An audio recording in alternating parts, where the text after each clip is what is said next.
Ngasi fongkiba tongan-tongan ba pau se singdagi maruoiba paugi update pizeri ahanbada maruoiba pau nungsinajabigi manakta chatkiba Meitei ama Kuki khulai paiba singna faraba matungda Churachandpurgi henglepta tamthina halaga thanamle COCOMI Fox amuko yauna lupkayana tamthiraba mihar asigi condemn tawragli Jin Kuki narco terroristing makata na Yokhattuna Thamlabadi miyamgi asawba ihau lakani haina COCOMI na phongdorakre Rishikanta mihatki JS na demand sing tawduna lengakta matam thakre Manipur da India gi Republic Day pangthokpa yaroi ban lauthokre haina NRFM na phongdokre Nupi masada sexual assault chatharubagi maralda sahi kunmanga miyat pikre Rishikanta mihat lupkaya na akanba mawongda yaningda phongdoragli Congress ki MLA sing na governor unabada senaram gani sing na basing Kangla haina phongdorakre Modbung kaitheldagi selak pa ani Phare Sagol mang bagi wathok PFA na governor gi pungning singsilagdi Manipur gi poni hatpa jab amasung huran ba thingna ba ordinance ama chana luhai na PFA na phongdorakre accident ama sire ama sogle Oinam Thoibi mi hatga mari leina na mayanupa police na fagatkre Haujik pau sandona pizeri Nungsinajabigi manakta chatkiba Meitei ama Kuki khulai paiba singna faraba matungda Churachandpurgi henglepta tamthina halaga thanamle COCOMI Fox amuko yauna lupkayana tamthiraba mihat asigi condemn tawragli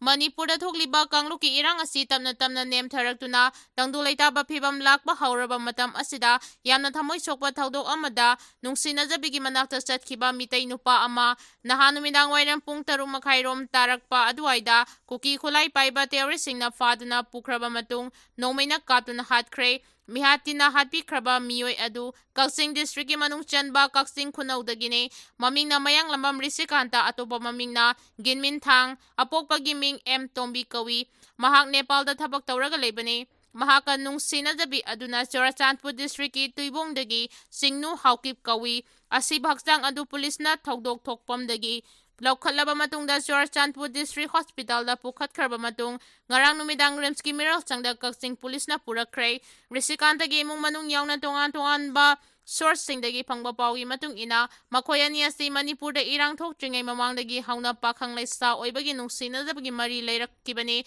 adumakpu nat chanabigi matung ina luhongbagi thauramdi thokiba leitre nupaduna chatkhibadusu luhongnabani Mayumda puraknabagidamak bathroom na singbasu imung manung khangna semjillamba leiki mihatpa sing adu sathiraba terrorist ngakani haiba miyamna khanganaba Rishikanta bu hatlamdai amasung hatpagi video namlaga social media da viral oihalakkhibane maruoina Meitei singbu khamthengna sauhananaba pambai amata leijadraba makhoigi makhut chalaba Rishikanta na makhut lonaduna hatpidana ba haijaba wafam amata tabidana nongmaina makokta kaptuna hatkibagi video footage adusu social media da viral oihalakki Nupi masada sexual assault chatharubagi sahi kunmanga miyat pikre Sahi nauriba nupi masa amada sexual assault chatharubagi maralda miyoi ani sahi kunmanga jail da thabak suhanduna thambaga loinana lupa 50,000 fine thinaba khangankre Fast Track Special Court number 1 Manipurgi Special Judge Pokso RK Memcha Debina sahi kunmanga jail da thabak suhanduna thamnaba miyat pikraba miyoi ani adudi Imphal West District ki mayang Imphal Police Station ki manung chanba usiwa lairak achawbadagi Dayananda Haikruzam Elias Diaz sahi Kuntra nipan apokpa hais ibosa Meitei amasong laikai asimaktadagi Sagol Sem Chanahal Singha sahi kuntra taret apokpa S Mani Singhani ngarang Chathakhiba sentence hearing da state ki maikei da special public prosecutor A Nilachandra na lepki amasong Convict Singhi Maikei dana advocate A Mangilal na lepki Nagalanima ki warol taraba matungda court na maralay raba miyoi ani adu sahi kunmanga jail da thabak suhanbaga loinana lupa 50,000 fine thinanaba khangankibani hairi Jin Kuki narco terroristing makata na Yokhattuna Thamlabadi miyangi asawba ihau lakani haina COCOMI na phongdorakre Khulai paiduna maning tamna tauningbada tawduna leiriba Jin Kuki narco terroristing laksinbagi mahuta Yokhattuna Thambagi thawong khutakta lepkadabani makhata na Yokhattuna Thamlabadi ꯃꯤꯌꯥꯝꯒꯤ ꯑꯣꯏꯕ ꯑꯆꯧꯕ ꯏꯍꯧ ꯑꯃ ꯁꯣꯏꯗꯅ ꯂꯥꯛꯀꯅꯤ ꯍꯥꯏꯅ coordinating committee ꯑꯣꯟ Manipur integrity ꯀꯣꯀꯣꯃꯤꯅ ꯍꯥꯏꯔꯤ꯫ ꯂꯝꯐꯦꯜꯗ ꯂꯩꯕ ꯀꯣꯀꯣꯃꯤꯒꯤ ꯑꯣꯐꯤꯁꯇ ꯉꯔꯥꯡ ꯄꯥꯡꯊꯣꯛꯈꯤꯕ ꯄꯥꯎꯒꯤ ꯃꯤꯐꯝ ꯑꯃꯗ ꯀꯣꯀꯣꯃꯤꯒꯤ ꯀꯟꯚꯦꯅꯔ ꯋꯥꯏ.ꯀꯦ. ꯙꯤꯔꯦꯟꯅ ꯃꯊꯛꯀꯤ ꯋꯥꯐꯝ ꯑꯁꯤ ꯐꯣꯡꯗꯣꯛꯂꯗꯨꯅ ꯃꯍꯥꯛꯅ ꯍꯥꯏ ꯆꯍꯤ 3 ꯐꯥꯔꯛꯀꯗꯧꯔꯕ ꯃꯅꯤꯄꯨꯔꯒꯤ ꯏꯔꯥꯡ ꯑꯁꯤ ꯂꯣꯏꯁꯤꯟꯗꯨꯅ ꯁꯥꯟꯇꯤꯒꯤ ꯂꯝꯕꯤꯗ ꯂꯥꯛꯅꯕ ꯀꯟꯅ ꯍꯣꯠꯅꯔꯤꯉꯩ ꯆꯩꯔꯛ ꯑꯁꯤꯗ ꯆꯤꯟꯀꯨꯀꯤ ꯅꯥꯔꯀꯣ ꯇꯦꯔꯣꯔꯤꯁꯁꯤꯡ ꯈꯨꯠꯂꯥꯏ ꯄꯥꯏꯔꯒ ꯃꯅꯤꯡꯇꯝꯅ ꯇꯧꯅꯤꯡꯕꯇ ꯇꯧꯗꯨꯅ ꯃꯤꯆꯝ ꯃꯤꯌꯥꯝꯗ ꯀꯤꯍꯟ ꯈꯪꯍꯟꯕꯒꯤ ꯊꯕꯛ ꯆꯠꯊꯗꯨꯅ ꯄꯥꯝꯗꯕ ꯊꯧꯗꯣꯛ ꯋꯥꯊꯣꯛ ꯀꯌꯥ ꯊꯣꯛꯍꯜꯂꯛꯂꯤ꯫ ꯑꯗꯨꯕꯨ ꯃꯁꯤ ꯄꯨꯝꯅꯃꯛ ꯎꯅ ꯏꯟꯗꯤꯌꯥ ꯂꯩꯉꯥꯛꯅ ꯇꯨꯃꯤꯟꯅ ꯂꯩꯁꯤꯜꯂꯤ꯫ ꯃꯈꯣꯏꯕꯨ ꯂꯥꯛꯁꯤꯟꯅꯕ ꯍꯣꯠꯅꯕꯒꯤ ꯃꯍꯨꯠ ꯃꯈꯣꯏꯕꯨ ꯌꯣꯛꯈꯠꯇꯨꯅ ꯊꯝꯂꯤ꯫ ꯃꯍꯥꯛꯅ ꯃꯈꯥ ꯇꯥꯔꯗꯨꯅ ꯏꯟꯗꯤꯌꯥ ꯂꯩꯉꯥꯛꯅ ꯑꯔꯥꯟꯕ ꯄꯣꯂꯤꯁꯤ ꯀꯌꯥ ꯆꯠꯊꯗꯨꯅ ꯌꯦꯜꯍꯧꯉꯩꯗꯒꯤ ꯅꯨꯡꯁꯤ ꯆꯥꯟꯅꯅ ꯂꯩꯃꯤꯟꯅꯔꯛꯂꯤꯕ ꯐꯨꯔꯨꯞꯁꯤꯡ ꯃꯆꯣꯏ ꯇꯥꯍꯟꯅꯕ ꯍꯣꯠꯅꯕꯇ ꯅꯠꯇꯅ ꯃꯅꯤꯄꯨꯔ ꯊꯨꯒꯥꯏꯅꯕ ꯂꯥꯂꯣꯡ ꯀꯌꯥ ꯁꯤꯖꯤꯟꯅꯔꯤ꯫ ꯏꯔꯝꯗꯝ ꯑꯁꯤꯗ ꯊꯣꯛꯂꯤꯕ ꯂꯥꯟ ꯑꯁꯤ ꯂꯥꯛꯁꯤꯟꯅꯕꯅꯤ ꯑꯃꯗꯤ ꯃꯤꯆꯝ ꯃꯤꯌꯥꯝꯒꯤ ꯄꯨꯟꯁꯤ ꯑꯃꯗꯤ ꯂꯟ-ꯊꯨꯝ ꯉꯥꯛꯅꯕꯅꯤ ꯍꯥꯏꯗꯨꯅ ꯁꯦꯀ꯭ꯌꯨꯔꯤꯇꯤ ꯐꯣꯔꯁ ꯄꯔꯁꯣꯅꯦꯜ ꯂꯤꯁꯤꯡ ꯍꯨꯝꯐꯨ ꯊꯥꯔꯛꯂꯕꯁꯨ ꯇꯧꯐꯝ ꯊꯣꯛꯄ ꯃꯊꯧ ꯇꯧꯗꯨꯅ ꯌꯦꯡꯗꯨꯅ ꯂꯩꯒꯗꯕ ꯑꯣꯏꯔꯕꯗꯤ ꯍꯟꯕꯤꯈ꯭ꯔꯣ꯫ ꯃꯤꯆꯝ ꯃꯤꯌꯥꯝꯅ ꯊꯧꯗꯥꯡ ꯂꯧꯔꯒ ꯏꯔꯝꯗꯝ ꯑꯁꯤ ꯉꯥꯛꯍꯧꯔꯒꯦ꯫ ꯏꯟꯗꯤꯌꯥ ꯂꯩꯉꯥꯛꯅ ꯃꯅꯤꯄꯨꯔ ꯊꯨꯒꯥꯏꯅꯕ ꯇꯧꯔꯤꯕ ꯄꯣꯂꯤꯁꯤ ꯈꯨꯗꯛꯇ ꯂꯦꯞꯇ꯭ꯔꯕꯗꯤ ꯈꯥꯡꯕ ꯉꯝꯕꯒꯤ ꯄꯟꯈꯩ ꯍꯦꯟꯈꯤꯗꯨꯅ ꯃꯤꯌꯥꯝꯒꯤ ꯑꯆꯧꯕ ꯏꯍꯧ ꯁꯣꯏꯗꯅ ꯂꯥꯛꯀꯅꯤ ꯍꯥꯏꯕ ꯋꯥꯐꯝ ꯊꯝꯈꯤ꯫ ꯔꯤꯁꯤꯀꯥꯟꯇ ꯃꯤꯍꯥꯠꯀꯤ ꯖꯦ.ꯑꯦꯁ.ꯁꯤꯅ ꯗꯤꯃꯥꯟꯁꯤꯡ ꯇꯧꯗꯨꯅ ꯂꯩꯉꯥꯛꯇ ꯃꯇꯝ ꯊꯥꯈ꯭ꯔꯦ꯫ ꯀꯨꯀꯤ ꯈꯨꯠꯂꯥꯏ ꯄꯥꯏꯕꯁꯤꯡꯅ ꯅꯍꯥꯟ ꯅꯨꯃꯤꯗꯥꯡ ꯔꯤꯁꯤꯀꯥꯟꯇ ꯃꯌꯥꯡꯂꯝꯕꯝ ꯆꯨꯔꯆꯥꯟꯄꯨꯔꯗ ꯇꯝꯊꯤꯅ ꯍꯥꯠꯈꯤꯕ ꯑꯁꯤꯒꯤ ꯃꯇꯥꯡꯗ ꯁꯦꯝꯈꯤꯕ ꯖꯦ.ꯑꯦꯁ.ꯁꯤꯅ ꯇꯣꯉꯥꯟ-ꯇꯣꯉꯥꯟꯕ ꯗꯤꯃꯥꯟꯁꯤꯡ ꯇꯧꯗꯨꯅ ꯂꯩꯉꯥꯛꯇ ꯄꯨꯡ 62ꯒꯤ ꯃꯅꯨꯡꯗ ꯊꯕꯛꯇ ꯑꯣꯟꯊꯣꯛꯅꯕ ꯂꯩꯉꯥꯛꯇ ꯃꯇꯝ ꯊꯥꯈ꯭ꯔꯦ꯫ ꯖꯦ.ꯑꯦꯁ.ꯁꯤꯒꯤ ꯃꯥꯏꯀꯩꯗꯒꯤ ꯗꯤꯄ꯭ꯌꯨꯇꯤ ꯀꯃꯤꯁꯅꯔ ꯀꯛꯆꯤꯡꯒꯤ ꯈꯨꯠꯊꯥꯡꯗ ꯒꯕꯔꯅꯔꯗ ꯑꯏꯕ ꯆꯦꯔꯣꯜ ꯄꯤꯗꯨꯅ ꯗꯤꯃꯥꯟꯁꯤꯡ ꯑꯗꯨ ꯇꯧꯈꯤꯕꯅꯤ꯫ ꯄꯤꯁꯤꯟꯈꯤꯕ ꯆꯦꯔꯣꯜ ꯑꯗꯨꯗ ꯂꯩꯉꯥꯛꯇ ꯊꯕꯛ ꯑꯣꯏꯅ ꯄꯥꯡꯊꯣꯛꯅꯕ ꯗꯤꯃꯥꯟ ꯇꯧꯔꯤꯕ ꯋꯥꯐꯝꯁꯤꯡꯗꯤ ꯔꯤꯁꯤꯀꯥꯟꯇ ꯂꯩꯈꯤꯗꯕꯒꯤ ꯗꯥꯏꯇ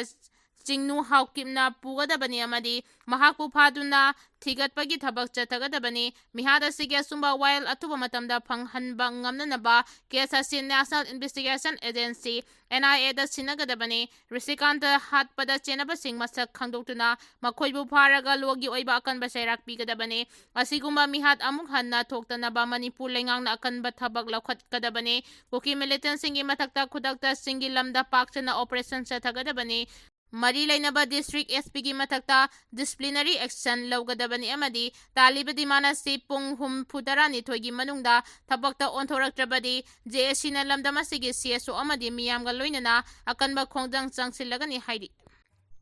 ꯃꯣꯠꯕꯨꯡ ꯀꯩꯊꯦꯜꯗꯒꯤ ꯁꯦꯜ ꯂꯥꯛꯄ 2 ꯐꯥꯔꯦ꯫ ꯄꯨꯂꯤꯁ ꯀꯟꯇ꯭ꯔꯣꯜ ꯔꯨꯝꯒꯤ ꯆꯦꯔꯣꯜ ꯑꯃꯗ ꯉꯔꯥꯡ ꯄꯨꯂꯤꯁꯅ ꯀꯥꯡꯄꯣꯛꯄꯤ ꯗꯤꯁꯇ꯭ꯔꯤꯛꯀꯤ ꯒꯝꯅꯣꯝ ꯁꯥꯄꯔꯃꯩꯅ ꯄꯤ.ꯑꯦꯁꯇ ꯀꯣꯜꯂꯤꯕ ꯃꯣꯠꯕꯨꯡ ꯀꯩꯊꯦꯜꯗꯒꯤ ꯁꯦꯜ ꯂꯥꯛꯄ 2 ꯐꯥꯔꯦ ꯍꯥꯏꯔꯤ꯫ ꯐꯥꯔꯕꯁꯤꯡꯗꯤ ꯁꯥꯄꯔꯃꯩꯅꯗꯒꯤ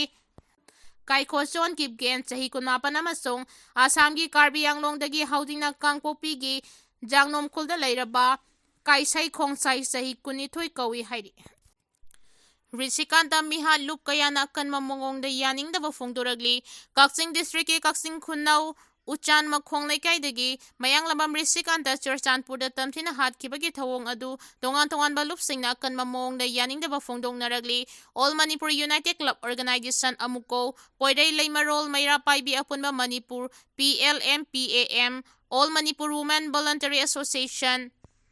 ꯃꯅꯤꯄꯨꯔꯤ ꯁ꯭ꯇꯨꯗꯦꯟꯠ ꯐꯦꯗꯔꯦꯁꯟ (MFF), ꯑꯃꯗꯤ ꯀꯃꯤꯇꯤ ꯑꯣꯟ ꯍ꯭ꯌꯨꯃꯦꯟ ꯔꯥꯏꯠ (COHRꯅ ꯄꯨꯟꯅ ꯊꯥꯗꯣꯔꯛꯈꯤꯕ ꯆꯦꯔꯣꯜ ꯑꯃꯅ ꯍꯥꯏ ꯀꯥꯡꯂꯨꯞ ꯑꯃꯅ ꯀꯥꯡꯂꯨꯞ ꯑꯃꯕꯨ ꯃꯐꯝ ꯃꯇꯝ ꯑꯃꯗ ꯍꯦꯛꯇ ꯇꯥꯟꯖ ꯂꯧꯗꯨꯅ ꯍꯥꯠꯅ-ꯁꯨꯅꯕ ꯊꯣꯛꯍꯟꯅꯕ ꯁꯤꯜꯂꯛꯂꯤꯕꯅꯤ ꯍꯥꯏꯕꯁꯤ ꯈꯪꯃꯤꯟꯅꯗꯨꯅ ꯃꯅꯤꯄꯨꯔꯗ ꯍꯤꯡꯃꯤꯟꯅꯔꯤꯕ ꯐꯨꯔꯨꯞ ꯄꯨꯝꯅꯃꯛꯅ ꯊꯧꯑꯣꯡ ꯑꯁꯤꯗꯒꯤ ꯂꯥꯞꯅ ꯂꯩꯕꯤꯒꯗꯕꯅꯤ꯫ ꯈꯨꯠꯂꯥꯏ ꯄꯥꯏꯕ ꯃꯁꯦꯜ ꯀꯥꯞꯅꯗꯨꯅ ꯍꯥꯠꯅ-ꯁꯨꯅꯕ ꯀꯔꯤꯁꯨ ꯍꯥꯏꯅꯤꯡꯉꯥꯏ ꯂꯩꯇꯦ꯫ ꯑꯗꯨꯕꯨ ꯂꯝꯍꯦꯟ ꯇꯨꯍꯦꯟꯕꯁꯤꯡꯅ ꯃꯅꯤꯡꯇꯝꯅ ꯃꯤꯆꯝ ꯃꯤꯌꯥꯝꯗ ꯑꯣꯟꯁꯤꯟꯗꯨꯅ ꯍꯥꯠꯄ ꯍꯥꯏꯕꯁꯤ ꯃꯤꯑꯣꯏ ꯑꯃꯈꯛꯇꯗ ꯆꯠꯊꯕ ꯀ꯭ꯔꯥꯏꯝ ꯅꯠꯇꯦ, ꯃꯥꯂꯦꯝꯒꯤ ꯃꯤꯑꯣꯏꯕ ꯈꯨꯟꯅꯥꯏꯒꯤ ꯃꯊꯛꯇ ꯆꯠꯊꯔꯛꯄ ꯑꯆꯧꯕ ꯀ꯭ꯔꯥꯏꯝ ꯑꯃꯅꯤ꯫ ꯁꯥꯡꯂꯕ ꯃꯇꯝ ꯑꯁꯤ ꯇꯪꯗꯨ ꯂꯩꯇꯥꯗꯅ ꯂꯩꯔꯛꯂꯤꯕꯁꯤꯒꯤ ꯋꯥꯔꯣꯏꯁꯤꯟ ꯑꯃ ꯄꯨꯔꯛꯅꯕ ꯃꯥꯏꯀꯩ ꯈꯨꯗꯤꯡꯒꯤ ꯀꯟꯅ ꯍꯣꯠꯅꯔꯤꯉꯩꯒꯤ ꯇꯥꯟꯖ ꯑꯁꯤꯗ ꯂꯝꯍꯦꯟ ꯇꯨꯍꯦꯟꯕꯁꯤꯡꯅ ꯔꯤꯁꯤꯀꯥꯟꯇ ꯍꯥꯠꯈꯤꯕꯒꯤ ꯊꯧꯑꯣꯡ ꯑꯁꯤ ꯑꯇꯝꯅꯅ ꯊꯧꯁꯤꯜ ꯑꯃꯒꯤ ꯃꯈꯥꯗ ꯆꯠꯊꯔꯛꯂꯕ꯭ꯔꯥ ꯍꯥꯏꯕꯒꯤ ꯆꯤꯡꯅꯕ ꯆꯥꯎꯅ ꯂꯩꯔꯦ꯫ ꯍꯤꯔꯝ ꯑꯁꯤꯗ ꯏꯟꯗꯤꯌꯥ ꯂꯩꯉꯥꯛꯅ ꯀꯌꯥꯝ ꯀꯨꯏꯅ ꯎꯁꯤꯟꯅꯗꯨꯅ ꯂꯩꯒꯗꯧꯔꯤꯕꯒꯦ ꯍꯥꯏꯅ ꯆꯦꯔꯣꯜ ꯑꯁꯤꯅ ꯍꯪꯂꯛꯂꯤ꯫ ꯑꯃꯔꯣꯝꯗ federation of civil society organisation (ꯐꯣꯛꯁ ꯃꯅꯤꯄꯨꯔ)ꯅ ꯊꯥꯗꯣꯔꯛꯄ ꯆꯦꯔꯣꯜ ꯑꯃꯅ ꯍꯥꯏ ꯃꯌꯥꯡꯂꯝꯕꯝ ꯔꯤꯁꯤꯀꯥꯟꯇꯒꯤ ꯃꯤꯍꯥꯠ ꯑꯁꯤ ꯃꯅꯤꯡꯇꯝꯕ ꯏꯟꯚꯦꯁꯇꯤꯒꯦꯇꯤꯚ ꯑꯦꯖꯦꯟꯁꯤ ꯑꯃꯗ ꯁꯤꯟꯅꯗꯨꯅ ꯑꯊꯨꯕ ꯃꯇꯝꯗ ꯋꯥꯌꯦꯜ ꯐꯪꯍꯟꯒꯗꯕꯅꯤ꯫ Kuki militani singna singna faduna pukraba matungda Hengle police station manung chanba mafam amada Rishikanta bu minung si yaudana hatlambagi matangda achumba langlalangjin Kangangadabani amasung maralaiba Kuki militant singi matakta matik shaba chairak pinaba National Investigation Agency NIA da case asi shinagadabani Manipur da thokliba sahi ahum suraglaba wathok asi CSO singa madi lenga ki thausil yauna hotnadabadagi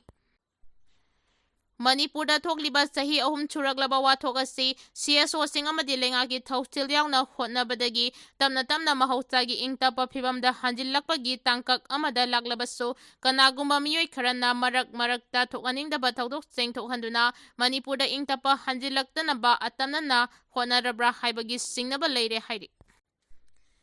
Accident ama sire ama soglei Imphal isgi thongju boroi makhongda nahan numidang pung 10 rom tabada thokkiba lambi khudongtiba thodok amada nupi ama sire mapuroibana soglei thodok asida leikhidraba nupi adugi mamingna jibalata kawi soglabaduna mapuroiba nongyai kawi matai manawna kangkhong ani panba gari da chatlingaida kangkhong mari panba gari amana thomlamkhibani hairi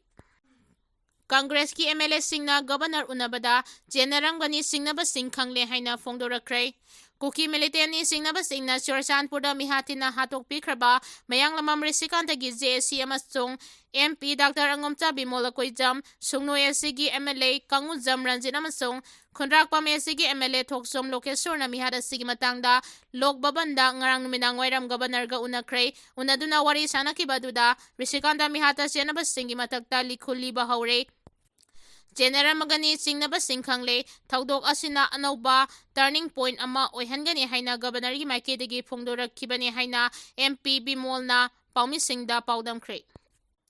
Governor ga unaruraba matungda Bimolna makhatana hai Manipur thugaiba pama singna makhoigi apamba phanglaroidra haibagi akiba leirakpadagi tauge yauna tauraga video thadorakpani handang Manipur da buffer zone leite haina governor na phongdorakhiba kaya asina makhoigi Manipur thugaibagi apamba sti thunglaroidra haibagi mi paiba soidana phauramgani maduda mi halaga video thadoklaga makhoigi apamba isu adu amuk hana sagana bahonarakpani haina lawi Unaruraba aduda governor na phongdorakpa wafam sing paladuna mahangna hai thaudok asida senaba singi likhun thiba hore generamba yai haina singnaba kharasu phongdokpa ngamle masida sunatana kesa si NIA da sinanaba thabaksu paikhatpa hore haina thajaba piragle Singi mafam singda khulai matik sana paiba singna tawning ba tawduna leibagi mami uriba si yade haiba ama khanganbagi matam adu hele India lengangna tawge khanna tawraklabadi Hapta Padana crackdown chathaba yaba thabakni aduna thaudok asina anauba mayon ama purangnaba India lengangna thamoi sengna thabak tawba changi haina mahangna phongdoki Oinam Thoibi mi hatka mari leinana mayanupa police na phagatkhre Singjamai police station gi manung chanba Singjamai Oinam Thingel makha leirakta leibi Oinam Ningol Thoibi Elias bisang macha leikai miyamna iben daw hairaga khangnaba masagi sahi 63 surabi nupi asibu masagi mayumda tamthina thangna yanduna halamba thaudoka mari leinana leikidrabi nupi asigi manaw nupa gi macha nupa police na phagatkhre press na phangba pauda mihada siga mari leinana police na phagatkhra miyoi adudi Surendrajit Oinam Kawi masagi sahi kulhumdoi rom sure laikidrabi pisang masagi manaw nupa atonbagi maschane hairi poliski maikedagi phongdorakpaduna poliski maikedagi phongdoraktuna mahakpu wahang phawng tawbada mihat adu masamangna chathabani haina haidokcharagle makhatana thigatpagi thabak chathari hairi Laikidrabagi hakchang rim smoke ta postmortem tawkhrabaso masalawdana leiri misi asigi matangda laikai miyangi mifam amana JSC semduna mihat asida chenaba miyoi leikai asida leiba miyoi jenara matarabadi miyoi du leikai dagi mapunsi chupagi tanthokpa haina warep lawkhrabani Ningsing bayabadi leikai miyamna leikidabi Oinam Thoibi Elias bisang masa si hawkiba numit karani masak udana leiraklaba matung thasigi 18 gin masamaki phamungi kang khada tamthina halaga phina yomlaga thamlamba miyamna thengnakibani mahaking mangaksamda thangna lelambaga loinana ye thangba khusa sing kakthlamkibani amadi atai mai amasung haksangi mafam kaya da su thangna yanbagi dakpham kaya leiramkhibani hairi Manipur da India gi Republic Day pangthokpa yaroi ban lauthokle haina NRFM na phongdorakre Manipur da India gi Republic Day pangthokpa yaroi ban thamle haina National Revolutionary Front Manipur NRFM na thadorkiba serol amana phongdoragli lubasina thadorkpa serol amana hai India gi Republic Day numit January 13 ki ayu anganba pung 12 dagi numidang wairam pung 5 phauba Manipur pumba ban thamle masida asiana amadi media natana athingba asti thugai biganu banasigi mathaudi Indiana namduna Manipur leimaida India kauba leibaki chatna while Kanglon Constitution semduna chatnaragani haina 1950 da lauthokibani Humputara taruk suba ningsing numit ki thauram Indiana langoi chaliba Manipur gi leimaida namduna pangthokpa yaroi Ing chok lising amaga chamapan ni pumapanda lalong amagi makada Indiana Manipur kudum chansinduna ing lising amaga chamapan ni pumapandagi ngasi fawba Manipur gi mathakta lepalaitana Indiana landa bani haibasi aran banate haudik su Manipur da landa duna lamdam asigi maralai jedraba samjaraba iraicha singburoi tamburoi lising hompugi mathakta mayum thadok laduna lanjena duna relic camp kayada sangdafam lauduna leiri asigi mathakta aikhoigi miyambu thokpam chupam